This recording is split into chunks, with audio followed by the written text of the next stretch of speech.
Hello, welcome to our YouTube channel study junction.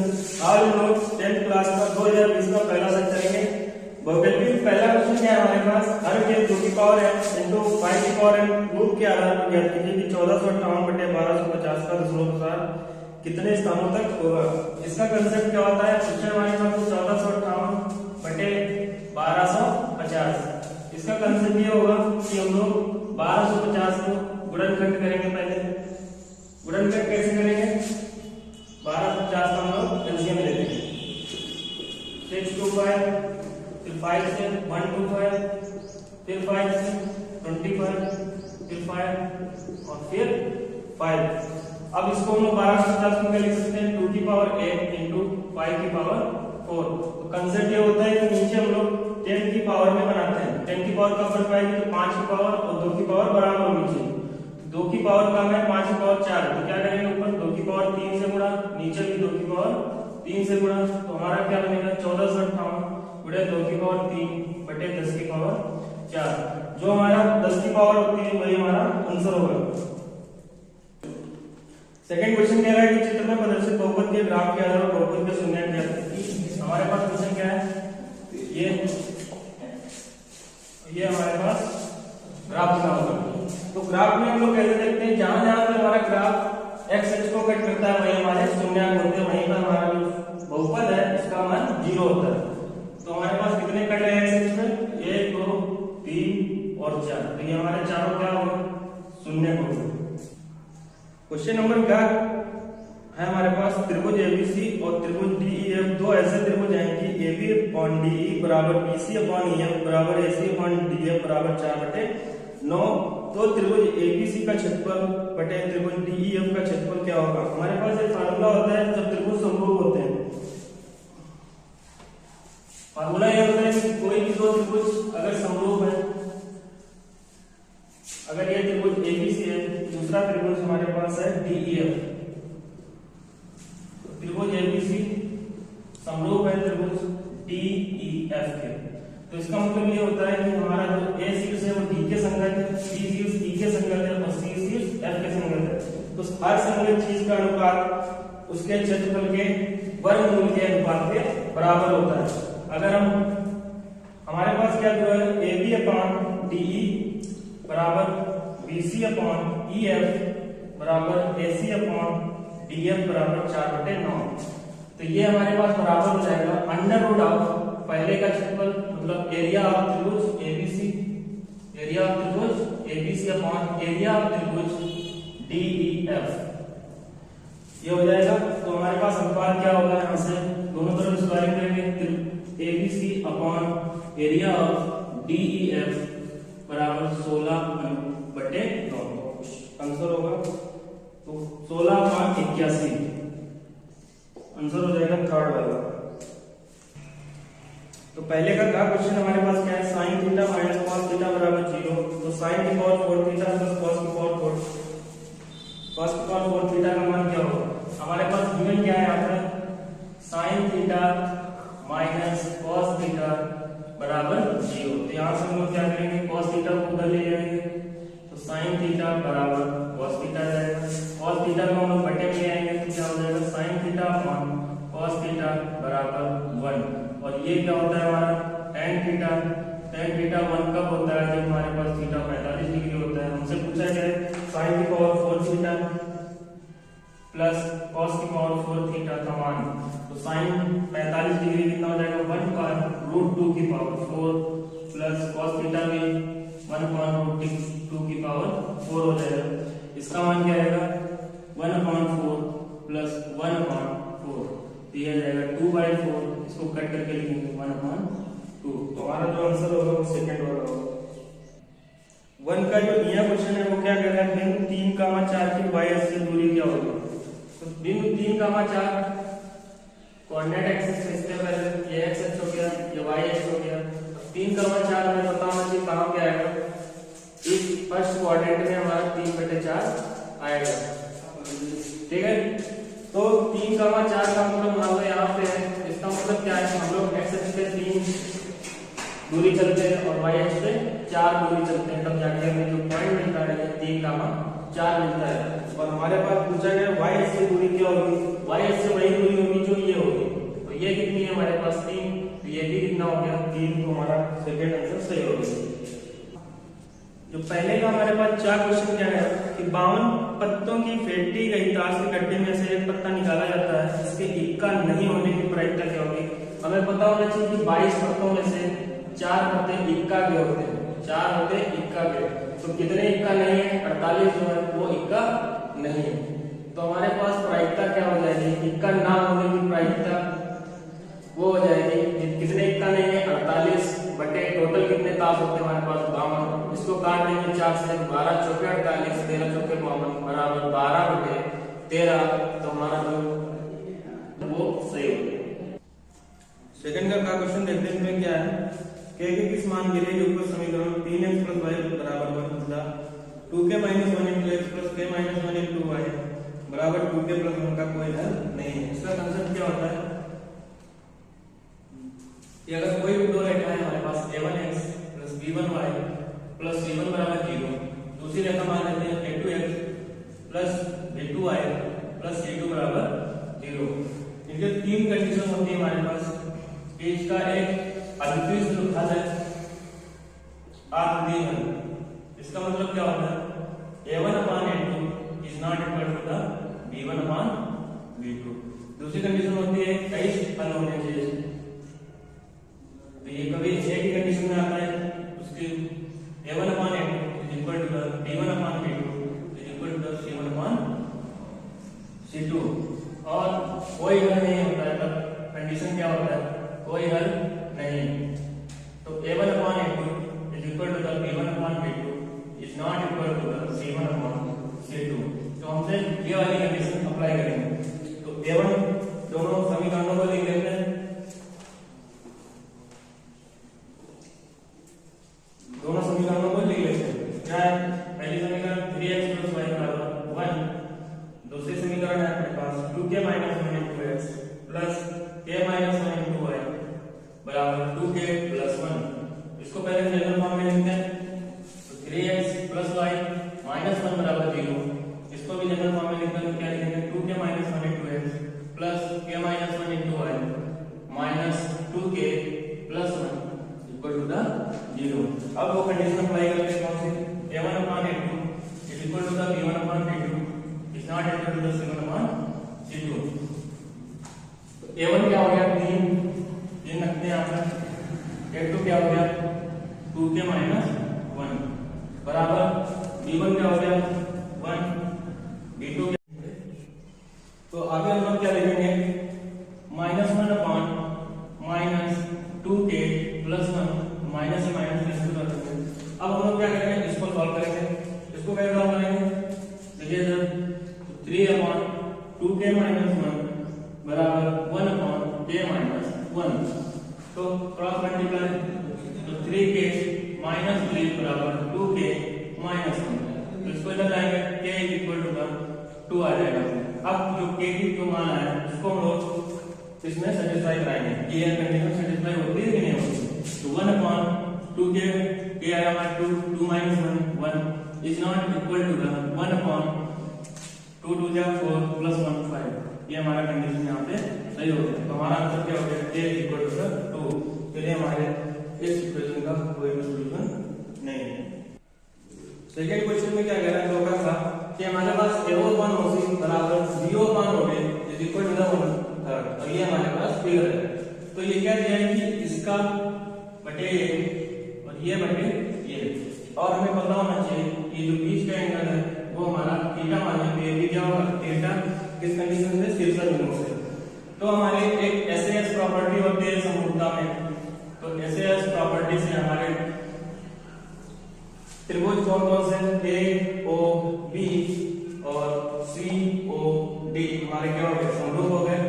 तो समरूप हो गए, इसकी हर संगत चीज का अनुपात क्या होगा, बराबर होगा। तो हम लिख सकते हैं कि AO/OC is equal to the PO/OD is equal to the AB/DC। तो ये कितना दिया हमारे पास, ये 1/3 दिया is equal to the AB हमें निकालना है, और ये हमारे पास कितना दिया 1.5 तो यहाँ से इसको कट कर देंगे 0.5, तो ये भी हमारे पास 0.5 आंसर आ गया। तो दो का हमारे पास क्वेश्चन क्या है कि √3 into tan 12 degree into cot 45 degree into cot 60 degree into tan 70 degree का मान निकालना है। तो कैसे निकालते हैं, देखिए √3 लिखेंगे, tan 12 को हम लोग क्या लिख सकते हैं, 12 एंगल को हम लोग लिख सकते हैं 90 माइनस 78, ठीक है, इंटू cot 45 का हम लोग टेबल में मान जानते हैं कितना होता है, 1 होता है, cot 60 का मान कितना होता है, 1/√3 होता है, और tan 78 को हम लोग ऐसे लिखा रहेंगे। अब tan 90 माइनस बीटा का यहाँ पर फार्मूला बनाएंगे, tan 90 माइनस बीटा कितना होता है, अपना cot बीटा होता है, तो cot 78, tan 78 को इसी के बगल में लिखेंगे, tan 78 इंटू 1 इंटू 1/√3, और हमें पता होता है tan theta into cot theta का मान हमेशा 1 होता है, 1/√3, √3 से हमारा √3 कैंसिल हो गया, तो आंसर आ गया हमारे पास ये। अगला क्वेश्चन हमारे पास है कि एक लिक्विड में 52 अनुवाद होने की प्रायिकता क्या कीजिए। हमारे पास दो ईयर होते हैं, एक नॉर्मल ईयर होता है, एक होता है हमारे पास लीप ईयर। नॉर्मल ईयर का मतलब होता है इसमें 365 डेज होंगे, और लीप ईयर में हमारे पास 360 डेज होते हैं, क्योंकि लीप ईयर में हमारे पास जो फरवरी होती है वो 29 डेज की होती है।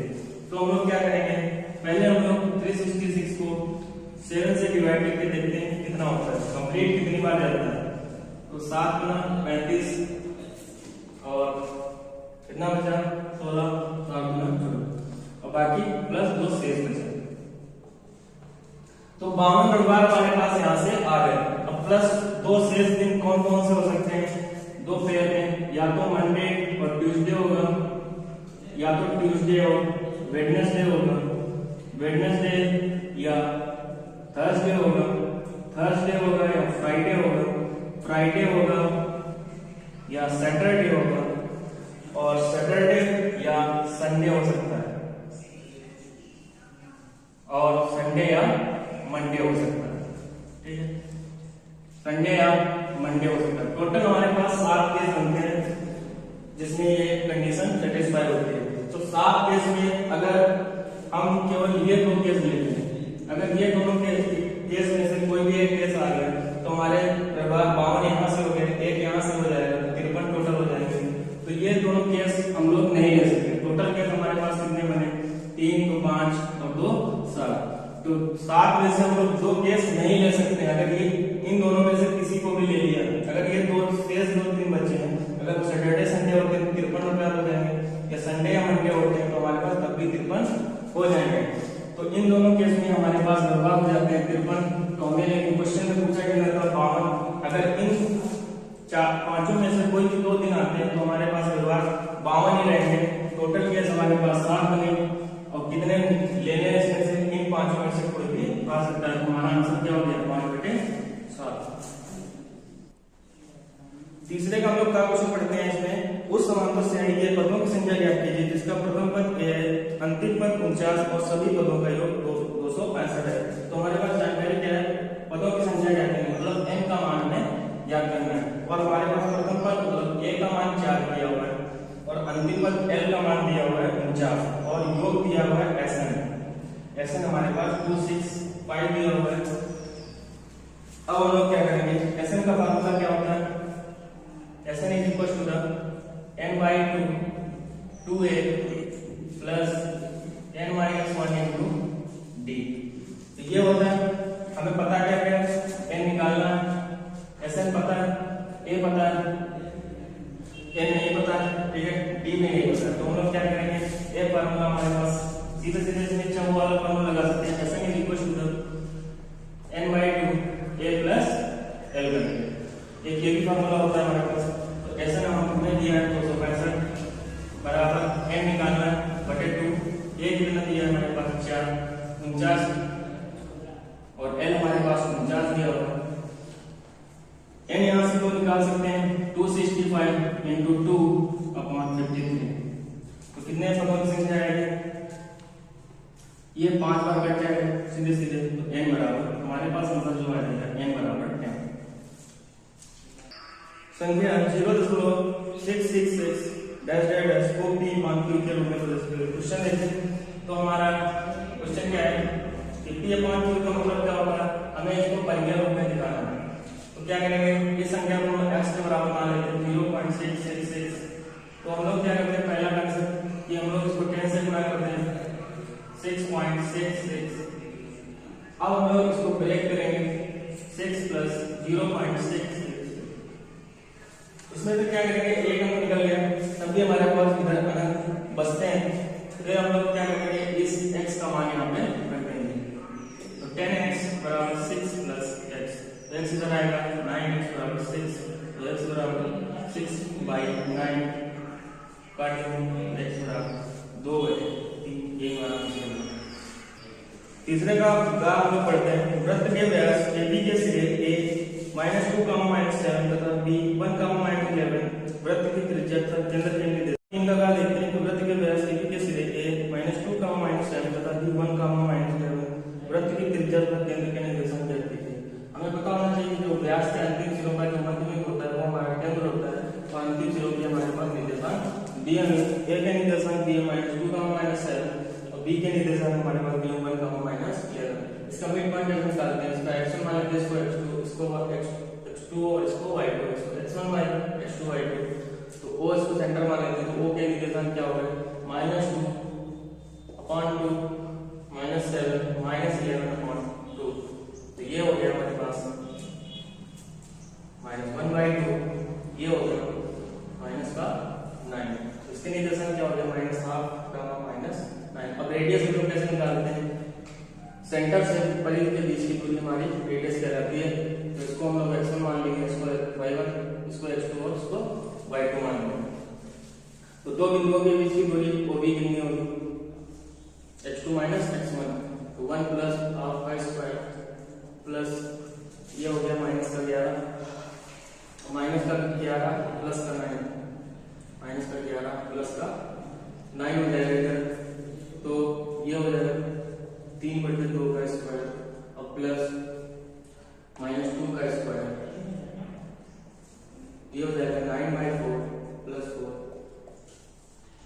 ये हो जाएगा 16 प्लस 9/4, ये हो जाएगा 25/4। इसको मैं लिख सकता हूँ 5/2, ये यूनिट कर सकते हैं इसको। तीसरे का क्वेश्चन हमारे पास है, 10 सेंटीमीटर त्रिज्या वाले वृत्त की एक जीवा AB वृत्त के केंद्र पर 90 डिग्री का कोण बनाती है, लंब वृत्तखंड का क्षेत्रफल ज्ञात कीजिए। हमारे पास क्वेश्चन ये है कि इसकी जो त्रिज्या है वो 10 सेंटीमीटर है और एक वृत्तखंड है हमारे पास। वृत्तखंड हमेशा जीवा के माध्यम से बनता है, और ये जो जीवा है हमारे केंद्र पे 90 डिग्री का कोण बना रही है। तो ये भी कितना हो गया 10, क्योंकि ये भी हमारे पास रेडियस है। लंब वृत्तखंड का क्षेत्रफल कौन सा खंड होगा, जो लंब वृत्तखंड होगा, ये वाला। तो हमसे ये वाला पूछा गया, तो ये वाला हम लोग कैसे निकालते हैं, ये वाला पार्ट कैसे निकालेंगे, पूरे त्रिज्यखंड के क्षेत्रफल में से इस ट्रायंगल का हम लोग क्षेत्रफल घटा देंगे। त्रिज्यखंड का क्षेत्रफल कैसे निकालते हैं, हमें पता होना चाहिए कि πr² / 360 × 90 माइनस, अब क्या घटाएंगे इससे हम लोग इस ट्रायंगल का एरिया घटा देंगे, × 10 × 10, क्योंकि ये राइट एंगल ट्रायंगल है। राइट एंगल ट्रायंगल का फॉर्मूला क्या होता है, हाफ आधार में ऊंचाई। तो πr² π × 100, ये हो गया 4, ये हो गया अपना 25 और -50, तो ये हो गया 25 कॉमन ले लेंगे, तो हमारे पास आंसर हो गया 25 π - 2 सेंटीमीटर स्क्वायर। क्वेश्चन नंबर 4 देखते हैं। 4 तक का यूक्लिड एल्गोरिथम का प्रयोग करके 426 पाउंड क्षेत्र का मात्रा ज्ञात कीजिए। यूक्लिड का प्रयोग करके हम लोग देखिए कैसे निकालते हैं। हमारे पास फार्मूला होता है भाज्य बराबर भाजक गुणे भागफल धन शेषफल। अब इसी कांसेप्ट का यूज करके हम लोग, हमारे पास दो संख्याएं हैं 426 और 576। तो क्या करते हैं, छोटी संख्या होती है उससे हम लोग भाग करते हैं 576 को। देखते हैं पहले रिमाइंडर, और जो हमारा शेषफल, इसमें कंसेप्ट ये भी होता है कि शेषफल होना चाहिए वो 0 या 0 के बराबर होना चाहिए और भाजक से छोटा भी होना चाहिए। ठीक है, तो पहली कंडीशन में हम लोग देखते हैं कि जो हमारा रिमाइंडर है वो क्या बचता है 576, एक बार जाएगा 426 बचेगा, तो हमारे पास बचा क्या 50 150 बचा। और फिर देखते हैं कि जो रिमाइंडर बचा वो क्या भाजक से छोटा है, तो क्या करेंगे, जो रिमाइंडर आया उससे हम लोग भाग करेंगे भाजक 426 को। कितनी बार जाएगा, 2 बार जाएगा, 15 300। अब हम लोग क्या बचा रिमाइंडर, तो इसे देखेंगे जो रिमाइंडर है हमारा भाजक से छोटा है, अभी भी छोटा है, तो क्या करेंगे इस रिमाइंडर से भाजक को हम लोग भाग करेंगे। तो 126 150 एक बार जाएगा, कितना बचा 24 बचा। हाँ जो हमारा रिमाइंडर है इस बार भी 126 से छोटा है, तो क्या करेंगे इस रिमाइंडर से 126 को भाग करेंगे और तब तक भाग करते रहेंगे जब तक हमारा रिमाइंडर 0 ना आ जाए। तो कितनी बार जाएगा ये 4 बार। अब हम लोग क्या करेंगे 24 रिमाइंडर बचा, तो इस रिमाइंडर अभी भी देखते हैं कि रिमाइंडर हमारा 126 से छोटा है, ठीक है। फिर इस रिमाइंडर से हम लोग 126 को भाग करेंगे और तब तक भाग करते रहेंगे जब तक हमारा जो रिमाइंडर है लास्ट में 0 ना आ जाए। जो भाजक पे हमारा रिमाइंडर 0 आएगा वही भाजक हमारा मास आ जाएगा। 24 पंचे 120, 6 रिमाइंडर बचा, 6 हमारा 24 से छोटा है। फिर क्या करेंगे 6 से जो भाग करेंगे 24 को, 6 चौके 24। इस बार हमारा जो रिमाइंडर आ गया वो 0 आ गया और हमारा जो भाजक था 6 था, तो इसका मतलब जो हमारा मास आ गया वो कितना आ गया 6 आ गया। ये हमारा आंसर 4 का हमारे पास क्वेश्चन क्या है कि cos 0 degree plus sin of 30 degree plus sin of 45 degree, दूसरे ब्रैकेट में इंटू करके हमारे पास क्या है कि sin of 90 degree plus cos of 60 degree minus cos of 45 degree is equal to 7/4। ये हमें प्रूव करना है, सीधी लीजिए।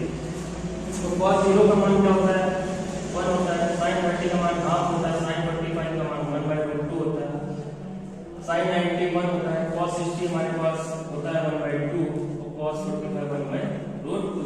तो ये हमारे पास क्या हो गया 3/2 प्लस 1/2 और ये हो गया 3/2 माइनस 1/2। तो हमारे पास दो यहाँ पे फॉर्मूला बनेगा a plus b into a minus b, इसको लिख सकते हैं a square minus b square. तो यहाँ पे क्या हो जाएगा 9/4 माइनस 1/2, एलसीएम आ जाएगा 4 9 माइनस 2 बराबर 7/4, जो कि RHS के बराबर प्रूव होगा। 4 का क्वेश्चन है बिंदुओं 3 का -3 तथा 9 को मिलाने वाले रेखाखंड को सम से भाग करने वाले बिंदुओं के निर्देशांक क्या है। दो बिंदु है हमारे पास a और b, a के निर्देशांक है 3 का -3 9 का 9, इनको सम से भाजित करने वाले बिंदु क्या क्या बना सकते हैं, समान 3 भागों में बांट सकते हैं।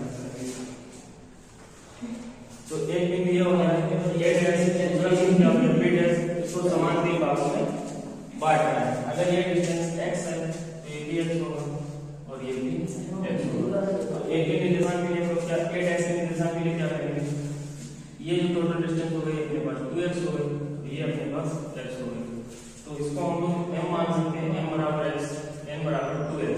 तो हम यहाँ पर फार्मूला लगाएंगे a डैश के निर्देशांक को प्रोसेस निकालते हैं m इनटू, इसको x1 मान लेते हैं, इसको y1 मान लेते हैं, इसको x1 y2, m into x2 9 into x plus n into x1, ये हो गया 2x into 3 upon m plus n। अब इसका y कोऑर्डिनेट हम लोग कैसे निकालेंगे, m into y2 9 into x plus n into y1, तो ये हो गया 2x माइनस 3 अपॉन ये हो गया अपने पास 3 × 6x ऊपर 9x टोटल हो गया 15x। इसको जब डिवाइड करेंगे 15x को बटे 3x comma 9x minus 6x यहाँ से आएगा, तो 9 6 गया टोटल हो गया 3x बटे 3x। तो इसको जब कट करेंगे 5 आ जाएगा, इसको कट करेंगे 1 आएगा, तो 8x के निर्देशांक हो गया 5, 1। अब इसी तरीके से हम लोग b डैश के निर्देशांक निकालते हैं। अब b डैश के लिए हम लोग क्या करेंगे, b डैश के लिए अब ये डिस्टेंस हमारी 2x हो गई और ये डिस्टेंस हमारी x हो गई। तो अब यहाँ पे m ये हो जाएगा 2, n यहाँ पे ये हो जाएगा। तो 2x into x2, 2x into 9 plus n into x1, 3 into x हो जाएगा अपॉन 3x कामा y कोऑर्डिनेट के लिए हम लोग क्या करेंगे 2x इंटू 9 प्लस n कितना आया x इंटू माइनस का 3 अपॉन 3x। तो ये हो जाएगा 18x प्लस 3x टोटल हो जाएगा 21x upon 3x comma 9 into 18 से माइनस 3x घटाएंगे कितना बचेगा 15x अपॉन 3x। उसको डिवाइड करेंगे 7, इसको डिवाइड करेंगे 5, सेकंड जो कोऑर्डिनेट आ जाएगा 7 कॉमा माइनस 5। तो ये हो गया अपने बी डैश के लिए। 4 का क्वेश्चन है 12 सेंटीमीटर वाले त्रिज्यखंड का कोण 120 है, 120 डिग्री है। इस त्रिज्यखंड को इस प्रकार मोड़ा गया कि इसके दोनों किनारे वाले त्रिज्याओं का एक जोड़कर शंकु प्राप्त होता है। शंकु का आयतन ज्ञात। तो ये हो गया अपने पास त्रिज्यखंड। ये कोण अपने पास दिया 120 डिग्री और 12 सेंटीमीटर त्रिज्या ये दी हो। अब इसको मोड़ करके हम लोग शंकु बनाते हैं। जब शंकु बनेगा तो ये हमारा चाप बना वो हमारी परिधि बन जाएगी और जो हमारी ये रेडियस है वो हमारा L बन जाएगा। तो हमारे पास शंकु के लिए L क्या हो गया 12 सेंटीमीटर। अब हम लोग इस चाप को कैसे निकालेंगे? तो चाप कैसे निकालते हैं 2 पाई r अपॉन 360 डिग्री इनटू 120। तो 12 3 36 तो कितना हो गया 2 पाई r कितना हो गया 12 अपॉन 3। तो ये टोटल हो गया 8 पाई। तो हमारा ये जो 8 पाई है वो इस शंकु की परिधि के बराबर हो जाएगा। तो इसकी अगर रेडियस हम लोग r1 मान लेते हैं तो इसकी परिधि क्या हो जाती है 2 पाई r1 और ये बराबर हो जाएगी 8 पाई के।